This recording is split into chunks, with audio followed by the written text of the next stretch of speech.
കേരള ഗവൺമെൻറ്റിൻ്റെ excise department ഇപ്പോഴെടുത്തിരിക്കുന്ന നിലപാട് അതിശക്തമാണ്. പുതിയ ജനറേഷനിലുള്ള നിരവധി പാട്ടുകാരെ, സ്പെഷ്യലായിട്ടുള്ള ന്യൂജൻ ഗായകരെ നിരീക്ഷിക്കാനാണ് പ്ലാൻ. 10ഓളം ഗായകർ ഓൾറെഡി ലിസ്റ്റഡ് ആണ്.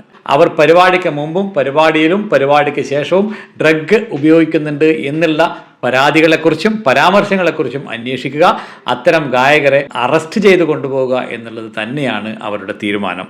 നമുക്കറിയാം, കഴിഞ്ഞ ദിവസം ഒരു യുവാവ് കുടുംബത്തിലെ 5 ആൾക്കാരെ വെട്ടിക്കൊന്നു.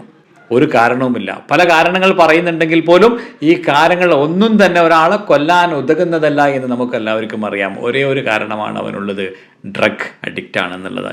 ഒരു പാട്ടുകാരനാണെങ്കിൽ അല്ലെങ്കിൽ ഒരു സിനിമാ നടനാണെങ്കിൽ നമ്മൾ നമ്മുടെ സമൂഹത്തിലേക്ക് കൊടുക്കുന്ന ചില സന്ദേശങ്ങളുണ്ട്. ആ സന്ദേശങ്ങൾ ശക്തമായതാവണം.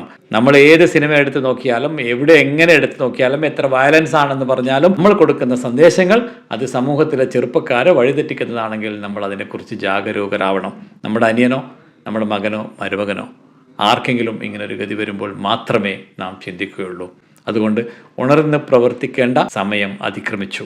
എന്തായാലും ഈ ഒരു തീരുമാനം നല്ലത് തന്നെയാണ്. അത് ഗായകരിൽ മാത്രം ഒതുക്കരുത്, മറ്റ് എല്ലാ മേഖലകളിലും അത് വ്യാപിപ്പിക്കേണ്ടതാണ്. പ്രിയപ്പെട്ടവരെ, നിങ്ങളുടെ കമൻറ്റുകൾ നിങ്ങൾ അറിയിക്കുക. നിങ്ങൾക്ക് എന്താണ് ഇതിനെക്കുറിച്ച് അഭിപ്രായം? സ്വന്തം നാട്ടിലെ കുട്ടികൾ, ഈ ചെറുപ്പക്കാർ വഴിതെറ്റുന്നു. ആൺകുട്ടികൾ മാത്രമല്ല, പെൺകുട്ടികളും വഴിതെറ്റിപ്പോകുന്നതിൻ്റെ പ്രധാനപ്പെട്ട കാരണം നമ്മുടെ ശ്രദ്ധക്കുറവ് തന്നെയാണ് എന്ന് ഞാൻ ഉറപ്പിച്ച് പറയുന്നു.